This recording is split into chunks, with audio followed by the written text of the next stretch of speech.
안녕하세요, 여러분. 오늘 여러분들과 함께 요한복음 1장 14절 나눠보겠습니다. 요한복음 1장 14절은 굉장히 중요한 말씀입니다.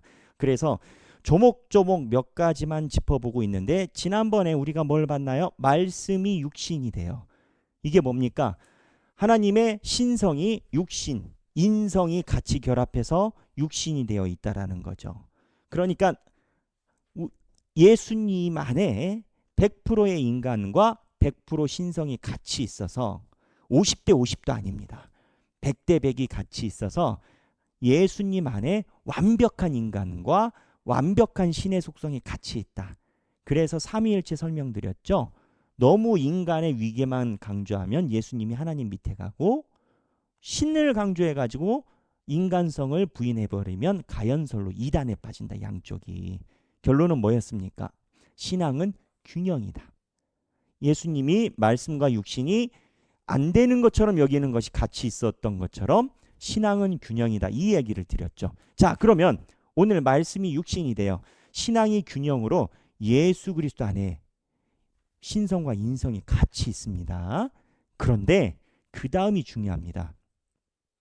우리 가운데 거하심에 우리가 그의 영광을 보니 아버지의 독생자의 영광이요. 우리 가운데 거하심에, 이게 뭡니까? 우리 가운데. 오늘은 우리 가운데인 겁니다. 14절 똑같아요. 거하심에. 첫 번째는 예수 그리스도의 임재, 예배, 삶이 되겠죠. 예수님이 신적인 속성 아닙니까? 그러니까 예수님이 우리 가운데 거하시면 그 순간이 곧 예배의 순간이 되는 거예요. 그 순간이 예배의 순간이 되면 거기가 성막이 되는 거예요.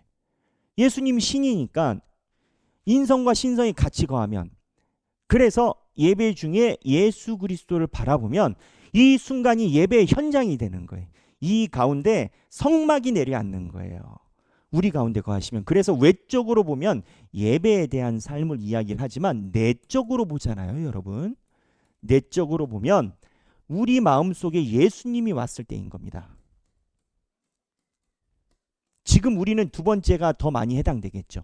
예수님이 우리 마음속에 오시면 우리 마음에 예수님의 오심으로 인해서 우리의 육신이 예수님과 똑같은 성막이 되는 거예요.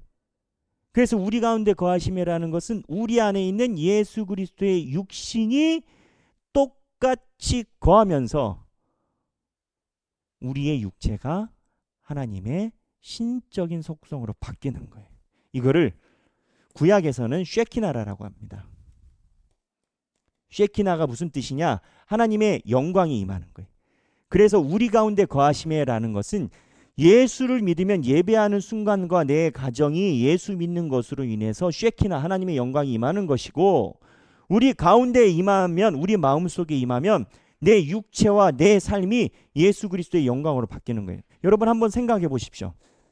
내가 오늘 설거지하고 찬양을 드려요. 하나님께 찬양을 드리면서 기쁘기도 하고 눈물이 나기도 하고 하나님께 예배를 드려. 그 순간에 예수 그리스도가 내 마음에 계셔. 그럼 쉐키나, 우리 가운데 거하심에, 이게 신학적으로 굉장한 변혁인 겁니다.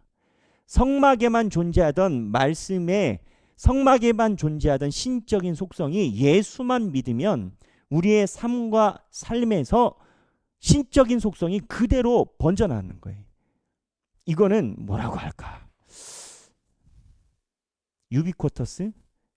그러니까 예수님의 신적인 속성이 분여 나눠지고 우리에게 부여되는 것, 이거는 예수를 믿어서 내 안에 예수 그리스도의 임재가 일어나면 내 삶과 내 순간이 성막과 일치되는 신비한 순간인 건 거예요. 저는 가끔 그 생각해요. 하나님이 하늘에서 쳐다보신다.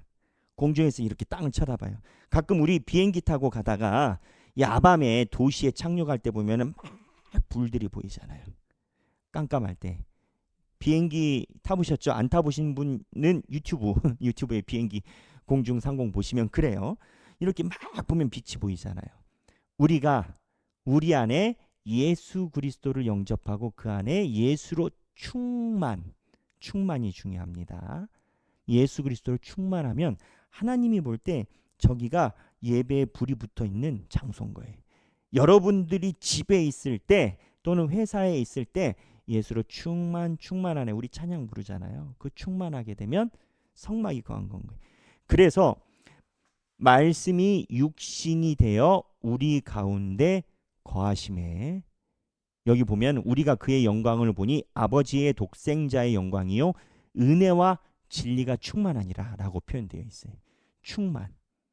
그래서 우리 가운데 거하심에 라는 표현이 굉장히 중요합니다. 그리고 여기 보면 말씀이 육신이 되어 우리 가운데 거하심에 우리가 그의 영광을 보니, 우리 마음에 있는 예수 그리스도의 영광을 보니 아버지의 독생자의 영광이요. 이 독생자가 나오니까 이제 삼위일체에 대해서 다시 헷갈려 해요. 독생자는 아들이잖아요. 그러니까 이 아들이라고 표현했으니까 하나님보다 밑에 있지 않느냐. 그래가지고 여기서 이단이 또 충돌했어요. 하나님과 똑같은 급인데 독생자니까 아들이라고 얘기한 거 아니냐. 근데 이 독생자 표현은 하나님의 유일한 개념, 유일입니다. 자, 잘 들으세요. 유일. 독생자는 독특함, 유일을 표현한 거예요. 인간적인 사람이 아니라고요. 왜냐? 창세기 22장에 보면, 창세기 22장 2절에 보면 아브라함이 이삭을 죽이려고 할 때 하나님이 잡거든요. 잡아서 네가 네 아들 독생자라도 나에게 아끼지 아니하였으니, 이런 본문이 나와요. 근데 아브라함이, 이삭이 독자가 아니에요. 아들이 하나 더 있어요. 누구요? 이스마엘. 그러니까 이삭을 독생자라고 얘기를 하신 게 육체적으로 안 맞아요. 근데 이삭을 독특한 사람으로 표현해 주신 본문이라고 봐요. 따라서 여기서 예수님에게 이야기한 독생자라는 건 예수님이 인간적으로 미치라는 게 아니라 예수님이 유일한 하나님의 징표라는 거예요. 무슨 징표? 쉐키나 영광. 그래서 독생자의 영광이요 은혜와 진리가 충만하더라라는 그 내용이 나와요. 은혜와 진리는 그 다음에 설명을 여러분들과 함께 해야 될 것 같아요. 오늘 생각하기, 말씀이 육신이 되어 우리 가운데 거하심에. 자, 예수님이 우리 사이에 예배 중에 있을 때 쉐키나 영광이라고 했고, 우리 마음속에 예수님의 이름으로 이르면 진리가 충만하니라 우리가 쉐키나 영광이 된다라고 했어요. 생각하기, 나는 얼마나 자주 하나님의 임재 쉐키나 영광에 사로잡히나. 내가 집에서, 예배에서, 교회에서 하나님께 눈물을 흘리고 때로는 기쁨으로, 하나님께 때로는 집중함으로 드리는 그 순간이 하나님이 볼 때는 말씀이 육신이 되어 우리 가운데 거하심에 그 쉐키나의 성막의 임재가 가득해서 성막의 구름 기둥과 불 기둥이 치솟았었던, 또는 모세가 하나님의 영광을 보고 돌았는데 얼굴에서 광채가 새어나왔던 그 영광의 그 순간인 건 거예요. 나는 얼마나 하나님의 쉐키나 영광에 사로잡히나. 한 번쯤 묵상하시고 나누시면 좋겠습니다. 오늘 칼빈과 함께하는 매일 기도. 자, 여러분, 칼빈 또 우리 나타납니다. 칼빈 5번이에요. 5번. 모든 걱정을 아뢰라. 칼빈, 여호와여 일어나옵소서 시편을 놓고 이야기를 하는데, 이 내용의 핵심은 그겁니다. 모든 자기가 가지고 있는 사소한 것도 하나님께 물어보고 나아가라는 거예요.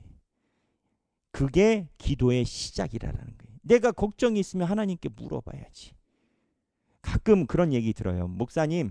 목사님께서 해주시는 이야기를 들으면 세계 비전과 나라와 큰 비전을 위해서 기도해야 되는데, 목사님 저 솔직히 우리 애들이 학교 배정을 어떻게 받을지 걱정이 돼요. 시험 잘 보면 좋겠어요. 이런 기도하면 안 되나요? 저는 뭐라고 답했죠? 괜찮다. 기도하시라. 왜냐? 기도는 내가 의지하기 때문에 한다라는 거다. 어떠한 형태든 기도를 일단 시작을 하면 처음 시작은 나의 인간적인 아픔으로 시작하지만 하나님이 그 마음을 들어주시고 나중에는 하나님의 기도로 바꿔주신다. 그래서 기도는 나의 조그만 것도 하나님께 드리는 것이 맞다.